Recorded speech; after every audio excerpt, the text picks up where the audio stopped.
this service, one of the things that came up for me was just feeling very blessed that we are home for Christmas, right? So we have different homes, but I just hope that you really feel at home here and that you join us to continue to celebrate the Christmas holiday. And actually, I'll just go right ahead. I did it at the end of last service, but I'll do it now. How many of you love Unity on the Bay? Yes. How many of you have individuals that you love in your life?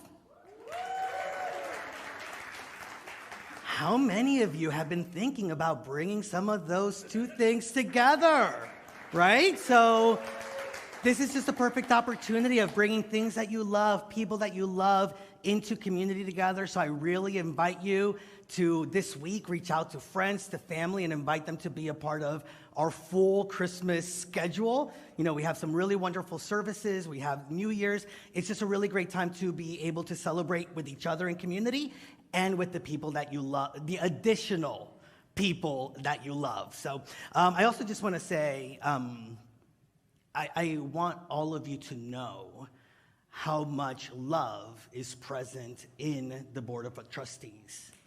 I know we honored them a little earlier, and as I see each and every one of them, as I think of Nick, there's just a lot of love that we have for each other. There's a lot of love that we have for Unity, and I want you to know that everything in my being knows that our Board of Trustees is always serving out of love. And so thank you to each of you for modeling that for so many of us. All right, all the gushy stuff put to the side now. And I want you to know that you all got a very nice Christmas gift from the 9:30 service because they said, don't do the second joke. So I'm just gonna keep it to one. And why do reindeers like Beyonce so much? Because she slays.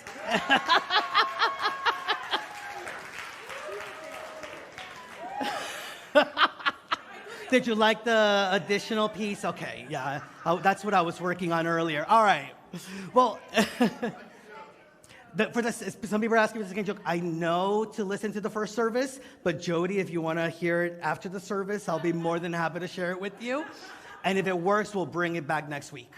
We talk about Christmas, and we've been celebrating Christmas, and it looks like Christmas, and there's all the activities of Christmas already happening. And one of the things that I really appreciate about how we experience Christmas here in Unity is that we recognize that it's not just a day, that it's something that it means, and it's something that it means not only for the people who celebrate it and how we celebrate it, but it means something within us. It reminds us of something within us. And I love this quote from our co-founder, Charles Fillmore. This is how he speaks of Christmas. He says, "It does not belong to the past. It is a vital, living, present truth. The bringing forth of the Christ child is not a work that is finished in Bethlehem. It is taking place in our midst every day." And so as we prepare through Advent and through coming together for Christmas, that is sort of like the invitation that I invite all of you into, and I'm inviting myself into, is like, what is taking place within us? And how are we creating the space for a deeper understanding of everything that God and everything that Jesus and everything that Christ is within us? Because I do believe that God is love. I believe that God is peace. God is our faith. God is our hope. And God is our joy. And so today, as we honor and celebrate this third Sunday of Advent and of love, I'm just really looking forward to not only celebrating how love has shown up, but also inviting us to have an even greater vision of what is emerging as love. The many ways in which, yes, love is calling us forth in some small and in some really big ways. And that as we are entering that call, that we hold the vision of what is possible, that we hold the vision of our place in making and creating a greater experience of love, not only for ourselves, but for all those around us and for humanity itself. And as we celebrate Advent meaning like the emerging of something new in the horizon, right? Like we can lean on our experiences of love and our understanding of love and know that there is something that is emerging, there is something that is coming up that we may not even fully know what it looks like, but we can have the faith of what it'll feel like, because it will feel loved. It will feel peace.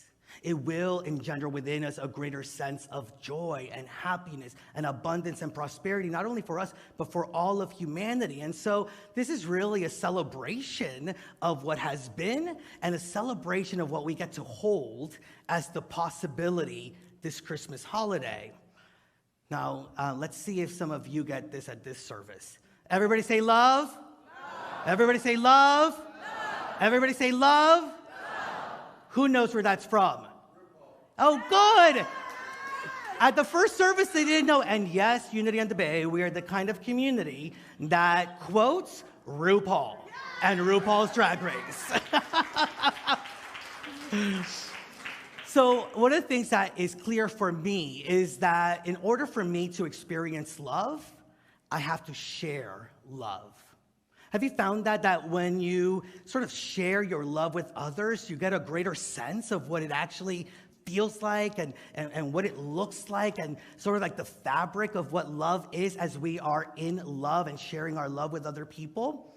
And to me, love is really an action, and it's an action that really invites us to recognize that what we are and who we are and the many ways in which God and the Christ nature is within us, that's not something to be hoarded, right? That's not something just for us. That is something that really needs to be expressed. That the blessing of trusting and knowing and claiming our divine Christ nature is felt and experienced when we express it, not repress it.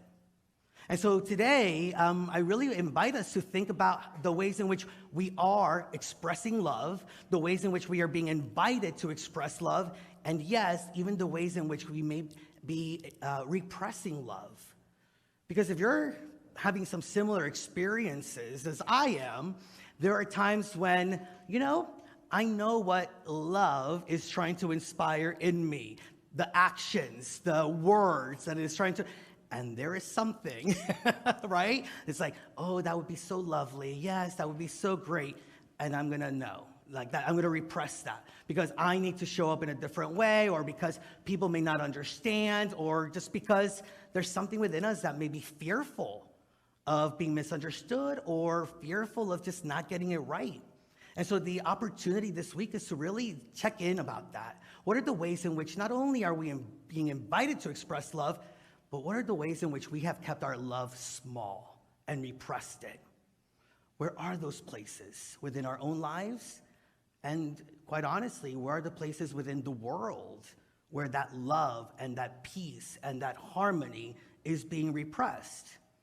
Now, for me, the core of what God is love. That's it. God is love. The very character of God, the very expression of God is love. And so if we want to experience God, I believe we have to experience love. If we want to really embody our own Christhood, we have to express that Christhood through love. And the way that God loves us, and to experience the way that God loves us, we get to know it more fully when others get to know how we love them, how we hold them. And so really the way of God is the way of love. And I love that as we are celebrating, the life of Jesus, because it's not just the birth, right? Like we're celebrating the birth of Jesus, but because of the kind of life that he led and modeled and shared with all of us. And I love that in the Gospels begin with, for God so loved the world. That's it. For God so loved the world that Jesus came into being, so that with him we would have a greater understanding of the possibility of living into our truth and living into our own Christ nature. And when we look at the life of Jesus, and when we look at everything he did, for me, the thing that I get the most is he was a man of love. what he did, how he showed up, right? Like the stories that we've learned about where he loved those that other people couldn't love.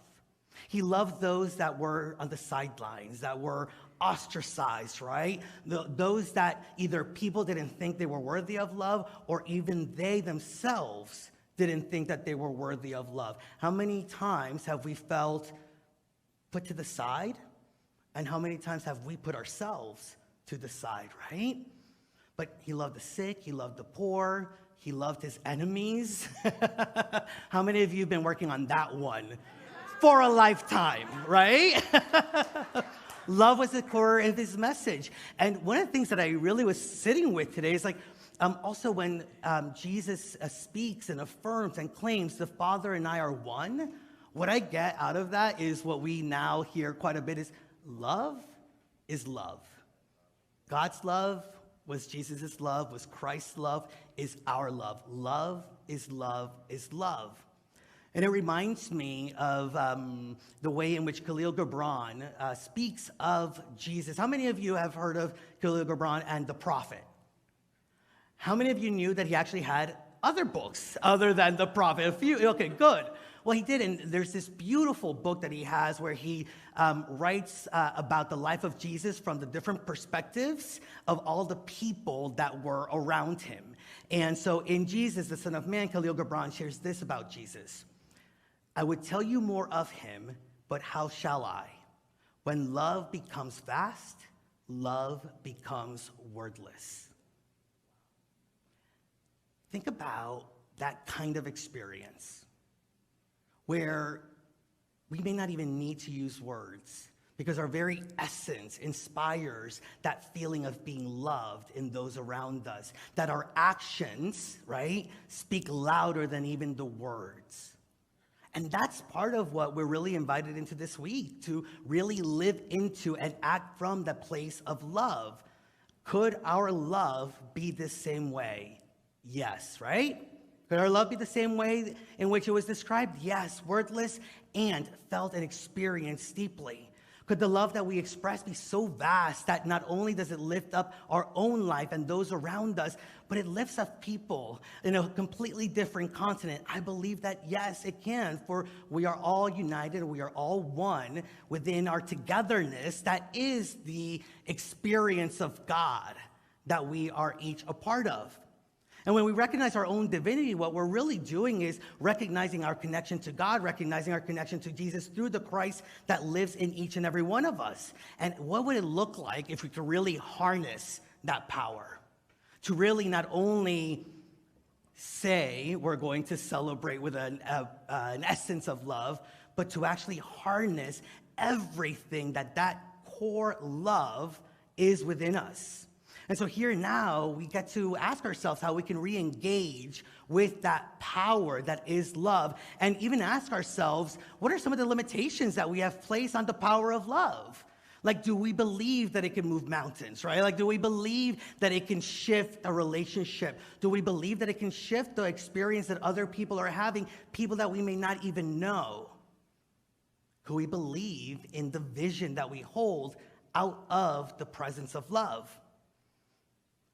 This is the time for us to do it. You know, as they say, 'tis the season, right?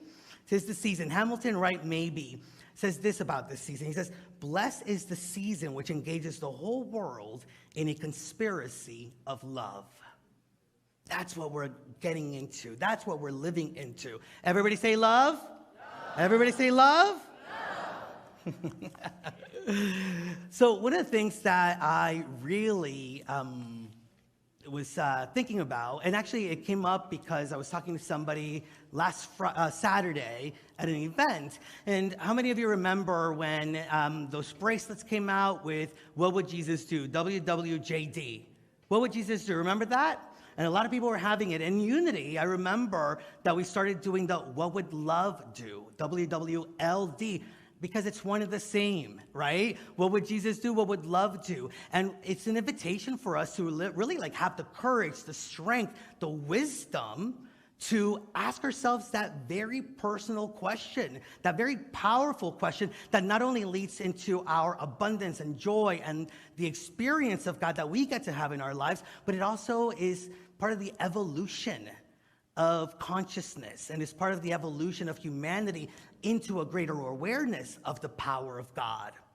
And so when we ask that question, and believe me, I know it takes courage, because sometimes we don't even want to ask the question, right? Sometimes we want to just pretend that we don't know any better. Yes? Yeah. And so once we do ask the question, I really believe that just the asking of the question activates something. It's powerful enough, because for me, what it does is like it says that I'm a little, if not fully, open to expressing love, right? And so the moment that we ask the question, well, what would love do now? We're basically telling the universe, love itself, I'm open enough to hear it and then to see how that can shape up. And so how powerful that in moments throughout this week, we can just stand in that, have reminders throughout our home, in our car, wherever we're at. What would love do now? And when I spoke about faith like 2 weeks ago, I asked the question, are we choosing and moving from the place of faith or from the place of fear? And it's the same question today. Is it from the place of love or is it from the place of fear? See, love is our divine nature, and love is what we are born with. Fear is what we've learned along the way. And the spiritual journey is really about unlearning that which no longer serves us, unlearning that which is not natural to us, to move into our natural state of being and be that expression, that light of God in the world. And so it is about letting go of the fears of how love is to show up in the world. You know, when we ask that question, what would love do now? I get that sometimes love is speaking, right? And love answers us back about what it would do through and as us. But sometimes that monkey mind and the fears and the judgments, they can get really loud, right? And so loud that sometimes we don't hear that still small, beautiful, innocent, loving voice. And our opportunity is to start quieting down the monkey mind, to start quieting down the judgments, the fears that we may have about what is being born and what is emerging from us. And so we're invited to do that this week. And as I said before many times, I believe that the world is calling for that which we have. But in reality, what I really believe is, everything outside is a reflection. This is unity, right? Everything going on outside is a reflection also of some of the things that are going on inside. And so when I say that the world is calling for our love, what I'm really saying is that the love that is within us is asking to be expressed more fully. The love that is within us is asking to push through any boundaries or limitations that we may have placed on it. And so we can look at the relationships. How many of us have relationships where it's calling for a little bit more love? It's calling for a little bit more understanding. We see it in the news. When we look at the news, do we take a moment to recognize that some of what is going on is a call to love? When we hear it sometimes with our friends and family, right? When they call us up and they tell us about some of the things that they're going through, right? And we see that there may be a calling for greater love within that situation. And so now is our chance to answer that. And many of you may know that Rumi quote that talks about sort of getting out of the way of love. He says, your task is not to seek for love, but merely to seek and find all the barriers within yourself that you have built against it. Eric Butterworth, Unity minister, actually says this in these words: I do not generate love, I simply express it. I do not need to make myself love certain people. I need only to get myself out of the way and let the divine energy of love flow through me as it is its nature to do. So what is keeping us from fully expressing love more fully? How many of us have been hurt in past relationships and held some resentments? And so maybe one of the ways in which we can heal from that is by just loving ourselves through the hurt, loving ourselves through the pain. And as we love ourselves, it opens us up to recognize that that love is within us and it can be shared with other people. How many of us have moved through thinking that we weren't worthy of love? Anybody here? Not worthy of love? And this is one of the things that I found, that the more that I give whatever I don't think I'm worthy of to other people, right? Like, so the more love I give to other people, the more I'll start believing that I'm worthy of it also. Because as we do that, we all of a sudden are spreading and sharing our love, and we realize, wait a minute, there doesn't need to be any places where love is not. And there are no individuals that are not worthy of love, so I can love myself. The moment that we think other people are unworthy of love, we're just giving credence to this idea that some people, and therefore maybe the possibility is that I am not worthy of love. And how many of us have fears that we might be judged, or the way that we express our love may be misinterpreted. Opportunity to just stand firm in love and to really recognize that love can't be diminished, that the power of love is what we are celebrating not only this Christmas, but that it is what we celebrate through life, and that love generates itself, and that love grows itself if we let it. Now, easier said than done, but also not as hard as we think it is. Because if we really allow ourselves to think of God, to seek God, to love God, and to know that we are each expressions of God, all of a sudden doors begin to open, and all of a sudden we begin to see even more possibilities. And through that, we are liberated, for love is the great liberator. Now, I've shared with you, some of you an acronym for love before, and I'll share it with you again. Love, to listen, to optimize, to value, and to express. So to listen intently to the people around you this holiday season, and maybe even go beyond the words, what's really being shared, what's really being expressed, and to just have that moment of listening, of truly being present for each other, to optimize our time with each other. So how many of us and how many of you have had those experiences like, that was a missed opportunity? That was a missed opportunity. Can we optimize every single opportunity by asking the question, what would love do now? What would love do through me? To value the people in our life, to value the gifts that they bring, to ask ourselves, even the people that were part of the resentment, part of the hurt, did they add some value? Can I see some value in who they are and what they're about? And then E, to express it. How do we express love? Through gratitude, through praise, through just saying thank you for being you. And so that is the opportunity. And now, for me, one of the things that I recognize is that if we are looking for miracles in our life, we've got to be the living miracle. If we want to experience greater love, we have to be that love. And so what would love have you do now? And I've asked myself, because of today, that same very question. And I realized that there are some things that love has been asking me to do, and I have been fearful about it. And I have placed limitations about it.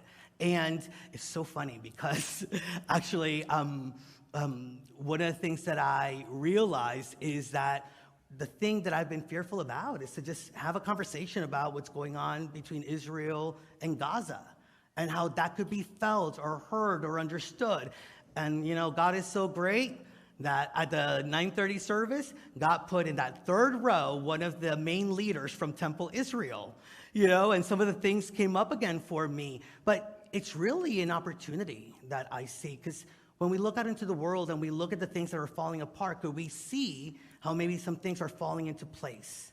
Could we see how maybe we're part of bringing them back? See, for me, if love is the great unifier, that when I see that there are things breaking down, when I see that there are places filled with fear, it tells me I need to express love. I need to share love into it. And so, I don't know about you, but what's been happening in Gaza and between Israel and the Palestinians has been hurtful to see it. It confuses me. It adds a little bit of fear, not only about what's taking place there, but also my place within it and how I can speak about it. Things are getting so polarized within it that it's difficult for me, see how to speak about it without feeling the fear of being misunderstood or misinterpreted. And I'm being called to be the expression of love. I am being called to seek how love is meant to rise up and emerge in those places. And so I invite us to send our prayers and that feeling and that engendered feeling of love to the people of Gaza, the people of Israel, the victims that have died as a result of it, the innocent lives that have been lost. And I also invite us to hold the vision. You know, I was reminded this morning of in World War I, where all of a sudden for Christmas Day, there was a stop to that war. And for that day at least, there was peace during World War I. Can you hold that vision? Right? Can you hold that vision? Everybody say love. Love. Everybody say love. Love. Everybody see love. Everybody be love, right? And so can you join me right here and right now and just see that the miracle that took place in World War I is the miracle that can take place right here and right now for the people of Israel and the people of Gaza. Yes? Yes. And together we are able to hold all those things and be the love in expression that will emerge out of the moments of disharmony and of unknowingness and of not recognizing and claiming the truth of who we are as individuals and as humanity. Ernest Holmes says, love alone shall discover the heart of God at the heart of humanity. Love alone shall reveal the self to the self and find enthroned in the high citadel of the secret place of God in our own heart, which embraces the whole world. When love's activity is no longer confined to the littleness that restricts, but extends to everything and everyone, then shall we hear its songs sung throughout our lives. Everybody say love. Love. Everybody say love. And it's not enough to say love. It is important to be that love, to act from the sense of love, to be in togetherness in the name of love, and to be truly living love in action. And I just leave with you,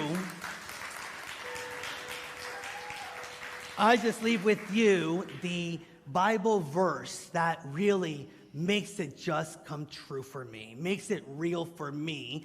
And so God is love from 1 John chapter 4, verse 16. And those who abide in love abide in God, and God abides in them. Let us be the expression of God by being the expression of love in our lives and in the life of all humanity this Christmas holiday. Namaste. Thank you. Thank you so much for visiting our YouTube channel. We post new videos every week to keep you positive, present, and inspired to your divinity. Please click on the subscribe button below and also that notification bell. Remember to share this with your friends and your family, those that you know will be inspired just like you have been. And always remember that we love you, that we bless you, that we behold the Christ in you, and we see you doing great things. Thanks and take care.